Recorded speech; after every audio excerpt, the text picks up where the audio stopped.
এটা হচ্ছে দাদার লেবার, একটু দুপুরবেলা লাঞ্চ করেই ঘুমিয়ে পড়ছে দোকানের সামনে। ওই দিকে দাদা দোকান দিয়েছে, দোকানের সামনেও দোকান রয়েছে, আর এদিকেও কুর্তি সালোয়ার সমস্ত কিছুর দোকান রয়েছে। আর আমি একটু ভাত খেয়ে নিলাম। আর এটা হচ্ছে ছোট্ট স্টোর রুম, একদম নিচে রয়েছে, দোতলায় বড় স্টোর রুম রয়েছে।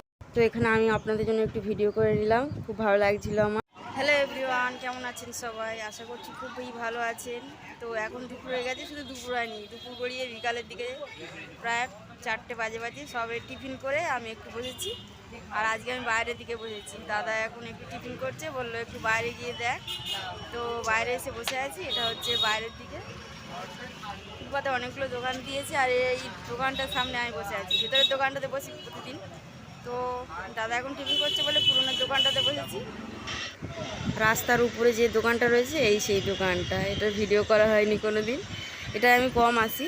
তো এটা আজকে সামনে বসলাম বলে এটা একটু ভিডিও করে নিতে পারলাম। আমি ভিতরে কাউন্টারে বেশি থাকি, এটা আমি দেখি না। আর এখানেও সামনে দোকান দিয়েছে। আর এই যে রাস্তা, এই রাস্তার ভিতরের সাইডে আমি রয়েছি, এইটা হচ্ছে দোকান, এইখানে আমি থাকি। এই দোকানটাতে আমি সবসময় বসে থাকছি। আর বিকাল মোটামুটি হয়ে গেছে, এটা হচ্ছে আমার দোকানের সামনের সাইড। তো বন্ধুরা এখন বিকাল হয়ে গেছে, আর লাইট জ্বলে গেছে। তো সন্ধ্যা হয়নি, বিকাল হয়ে গেছে। আপনারা দেখতে পেলেন লাইটও জ্বলে গেছে, লাইট জ্বালানো হয়ে গেছে।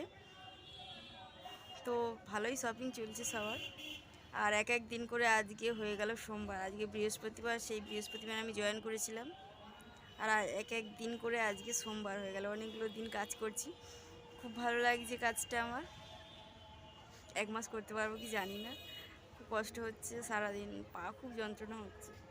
তো যাই হোক, 1 মাস করতে পারলে মানে প্রথমবার এই কাজটা করছি, অনেক ভালো এক্সপিরিয়েন্স হচ্ছে, অনেক কিছু জানতে পারছি আমি, কখনো করিনি।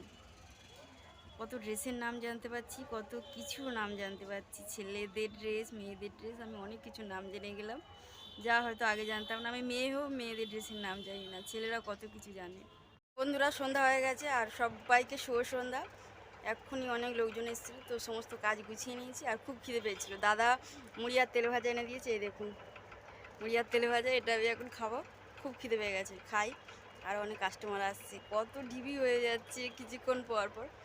তো যাই হোক, আজকে মাথার চুলটা শ্যাম্পু করেছি, খুব তাড়াতাড়ি করেছি সকালবেলা।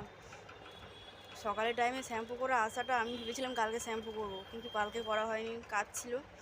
তো যাই হোক, আজ শ্যাম্পুটা করেছি। খুব কষ্ট হচ্ছে গরমে, মাথার উপর পাখাটাও চলছে, এরকম পাখা চলছে, তবু যেন ঘেমে ঘেমে যাচ্ছি, এরকম এত গরম হচ্ছে। যাই হোক, এটা খেয়ে নিই, এখানে আবার অনেক কাস্টমার এসে যাবে। তো পরে কথা হচ্ছে আবার। তো বন্ধুরা, আমাদের এইদিকে তো প্রচণ্ডই গরম পড়ছে, চৈত্র মাসেই এত গরম পড়ছে কি বলবো। এখনও তো বৈশাখ জ্যৈষ্ঠ বাকি আছে, আমার তো প্রচণ্ডই গরম হচ্ছে। আর রুমালটা ওই জন্য আমি সবসময় গলায় বেঁধে রাখছি, এত ঘাম হচ্ছে কি বলবো। তো যাই হোক, আর বাড়ি আসার সময় আজকে ট্রেনটা আমি মিস করে গেছি। আমার ট্রেনটা মানে 4 নম্বর প্ল্যাটফর্মে আসে, আমি একে এসেছি, দেখি ট্রেন বেরিয়ে যাচ্ছি, কী জানি আজকে ট্রেনের কি হয়েছে। তো বন্ধুরা, বাড়ি এসে গেছি, ট্রেন পাইনি। আমার তো খুব মাথায় টেনশন চেপে গেছিলো যে ট্রেন পাইনি, কী করে যাব। তো যাই হোক, তবু অনেকক্ষণ দাঁড়িয়ে একটা অটো পেয়েছিলাম। আমাদের রাত হলে এইদিকে অটোও পাওয়া যায় না, আর ট্রেন 9টার পরে আর আমাদের স্টেশনে দাঁড়ায় না। তো সারা রাস্তায় একটাও লোক ছিল না, ট্রেনে আসলে তো 2-4 জন লোক পেতাম। সারা রাস্তায় একা অন্ধকারের মধ্যে হেঁটে হেঁটে চলে এলাম, বাবাকে কষ্ট দিইনি। এসে গেছি আর খুবই ক্লান্ত। এখন মানুষ এত শপিং করছে, এত শপিং করছে, সারা দিন আমি দাঁড়িয়ে আছি, সারা দিন লোককে নাইরা সারারা গারারা দেখিয়ে আমি পাগল হয়ে গেছি। তো এই নায়রাটা মানুষ এত কেন কিনছে, এর মধ্যে যদি কী আছে আমি বুঝতে পারছি না। মানুষ খালি নাইরা নাইরা নাইরা করে পাগল হয়ে যাবে। আমি তো জীবনে নাইরা পরিনি, আমার একদম ভালো লাগছে না। তো এত নাইরার ডিমান্ড হয়ে গেছে, আমি ভাবছি কি এবার থেকে একটা দোকানই খুলে নেবো, খালি নায়রা দেখাবো লোককে।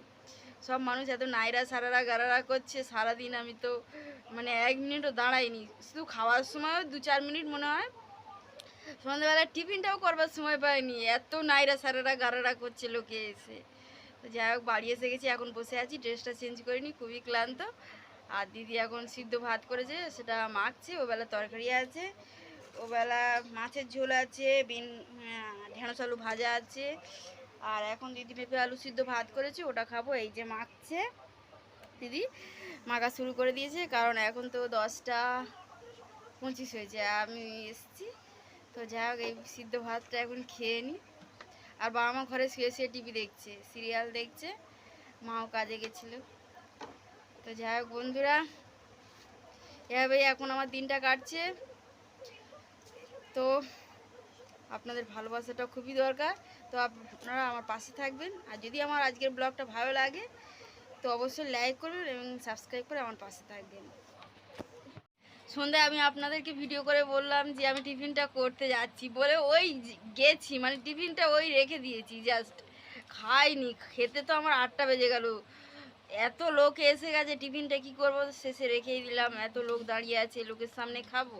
নাইরা সারারা গারারা দেখতে চাইছে এত মানুষ, কি জানি নাইরা সারারা গারার মধ্যে কি পাচ্ছে। শাড়ি পরবে, জিন্স টপ পরবে, গেঞ্জি পরবে, এইসব জানতাম। এই সারারা গারারা মাথায় খারাপ করে দেবে। সারাদিনে নাইরা সারারা গারারা, আমার তো হেভি লাগছে নামগুলো। তো যাই হোক, এখন ভাতটা খাই। তো বন্ধুরা, এখন বাজে রাত 1টা 35। এতক্ষণ আমি জেগে রয়েছি, আমি কাজ করছিলাম। আজ কি একটা জিনিস, ভয় পেয়ে গেছি। তুই চুপ কর, কি একটা জিনিস দেখেছি, বন্ধুর আগে দেখে নি, তুই চুপচাপ ঘুমো, একদম নড়বি নি চড়বি নি, ঠিক আছে? কালকে আমার বন্ধুরা, আমার দিদি বললে এক চুলের জন্য বেঁচে গেলাম আজকে। ওখানেই চিরুনিটা রাখা ছিল, ওখান থেকেই চিরুনিটা নিচ্ছিলাম এতক্ষণ ধরে, মানে ভিডিও করতে করতে। আমার কপালে আজকে ওটা লেখা নেই যে আমাকে তেঁতুলে বিছে কামড়াবে। ভিডিওটা করতে পারলাম না আগের দিনের মতো।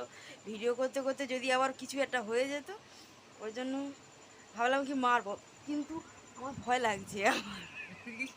কিন্তু ওরও কপালে মৃত্যু নেই, আমি ওকে মারতে গেলাম, ও কোথায় পালিয়ে গেল। আমার খুব ভয় লাগছে এবার, যে তেঁতুলে বিছিটা যদি আবার কামড়ে নেয়। কত বড় বিছি বন্ধুরা, আমি ভিডিও করতে পারলাম না, এক চুলের জন্য আমি বেঁচে গেলাম। নাহলে কাল সকালবেলা আমাকে হসপিটালে দিত। তেঁতুলে বিছে কামড়ালে বিশাল যন্ত্রণা। একবার তো মায়ের কামড়েছিল, রাত 1:30টার সময় আমাকে হসপিটালে নিয়ে যেত কে। এটা আমার কপালে ছিল না আজকে, যে ও আমাকে কামড়াবে। এটা এ পর্যন্ত। আশা করছি ব্লগটা ভালো লাগলো। তো যাই হোক, টাটা বাই বাই সবাইকে, আর গুড নাইট।